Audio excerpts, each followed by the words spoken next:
ఫిబ్రవరి 1వ తేదీ నుండి తెలంగాణ వ్యాప్తంగా బడిగంటలు మోగనున్నాయి. ఇందుకోసం ఇప్పటికే విద్యాశాఖ అన్ని ఏర్పాట్లను పూర్తి చేసింది.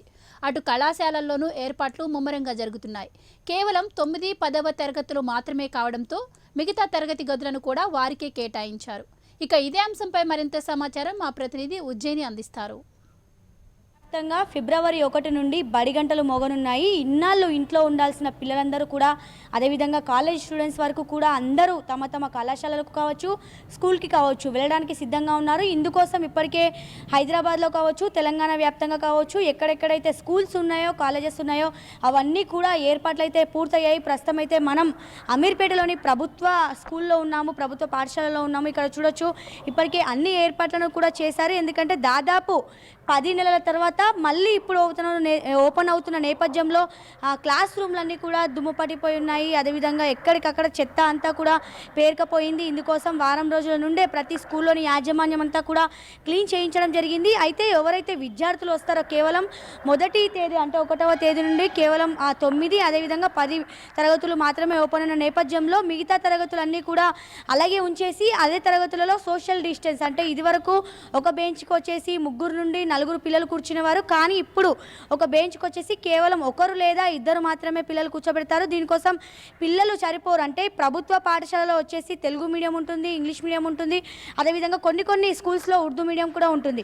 కాబట్టి పిల్లలందరూ కూడా ఒకటే రూమ్లో ఈ సామాజిక దూరం పాటిస్తూ సరిపోరు. కాబట్టి స్కూల్ అంతా ఉండేటట్టు స్కూల్ మొత్తం కూడా మిగతా క్లాసులు లేవు కనుక ఆ రూమ్లో ఉండాల్సిన పిల్లల్ని అన్ని రూమ్లలో కూడా సరఫరా చేస్తామంటూ కూడా చెప్తున్నారు. ప్రతి గదిని కూడా శానిటైజర్ చేయించడం జరిగింది. అదేవిధంగా సామాజిక దూరం పాటించే విధంగా మార్కులు కూడా వేయడం జరిగింది. ప్రస్తుతం అయితే మనం ఆ తరగతి గతిలో చూసుకుంటే ఇప్పటికే పూర్తి స్థాయిలో ఏర్పాట్లు అయితే చేసేసారు.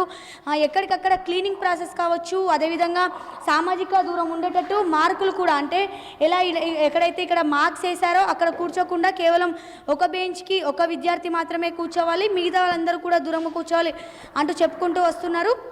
అయితే ఉపాధ్యాయులు ఇన్ని రోజులు ఆన్లైన్ క్లాసుల్లో తమ ఏదైతే పాఠాలను కూడా చెప్పుకుంటూ వచ్చారు. కానీ ఇప్పటి నుండి పిల్లలందరూ కూడా మళ్ళీ యథావిధిగా స్కూల్స్కి వచ్చి యథావిధిగా క్లాసులు వినడం కూడా జరుగుతుంది.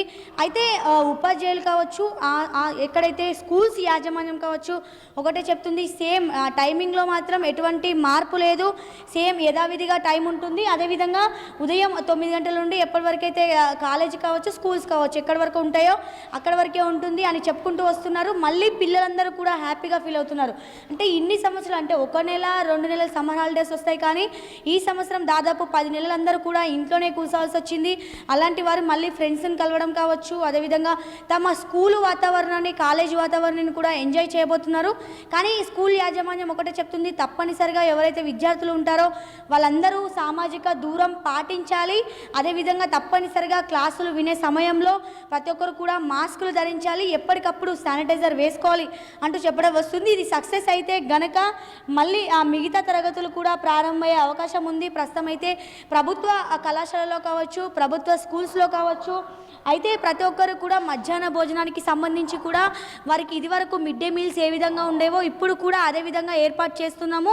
అయితే ఇదివరకే ఇంటిమేట్ చేశాము, అంటే తల్లిదండ్రులకు ఇప్పటికే కాల్స్ చేసి ఇలా ఫిబ్రవరి 1 నుండి స్కూల్స్ అన్ని ఓపెన్ అవుతున్నాయి, పిల్లలందరినీ పంపించగలరు, ఎటువంటిది అంటే హాని జరగకుండా మేమందరం కూడా కాపాడే బాధ్యత మాది అంటూ కూడా చెప్పుకుంటూ వస్తున్నారు. చాలామంది పేరెంట్స్ కూడా సహకరించి పిల్లల్ని పంపుతాము, ధైర్యంగా ఉంది అని చెప్పుకుంటూ హామీ ఇస్తున్నారు. అయితే కొంతమంది ఇక్కడే తినేవాళ్ళు ఉన్నారు, కొంతమంది ఇంటికి వెళ్ళి తినేవాళ్ళు ఉన్నారు. అలాంటి వారికి కూడా వాళ్ళ ఇష్టంకి వ్యవహరించడం కూడా జరుగుతుంది.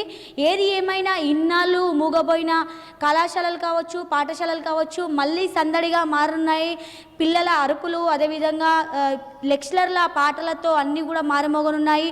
దీంతో ఇప్పటికే తెలంగాణ వ్యాప్తంగా ఒక ముందడుగు వేసింది, అంటే కరోనా మహమ్మారిని జయించి ఒక ముందడుగు వేసిందని చెప్పాలి. మరి ఎల్లుండి నుండి ప్రారంభమయ్యే కళాశాలలు, పాఠశాలలు ఏ విధంగా సక్సెస్ అవుతాయో వేచి చూడాల్సిందే. ఇది ఇవాల్టి మాకు లేవని చెప్పాలి. కెమెరా పర్సన్ గోవింద్తో ఉజ్జయిని, ప్రైమ్ 9 న్యూస్, హైదరాబాద్ నుండి.